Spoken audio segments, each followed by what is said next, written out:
Täna siis linnavalitsus otsustas ära selle aasta vapi ja teenete märgi saajad. Ettepanek läheb siis volikogule. Vapimärgi, mis on siis, mida antakse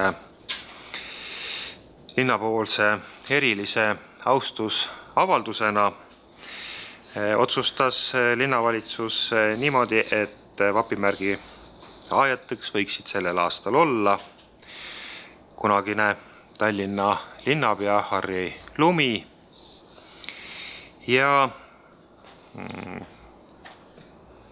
ajaloolane ja Tallinna Ülikooli emeriitprofessor Raimo Pullat, kes on siis väga põhjalikult tegelenud Tallinna linna ajaloo uurimisega ja Tallinna linna arhiivindusega.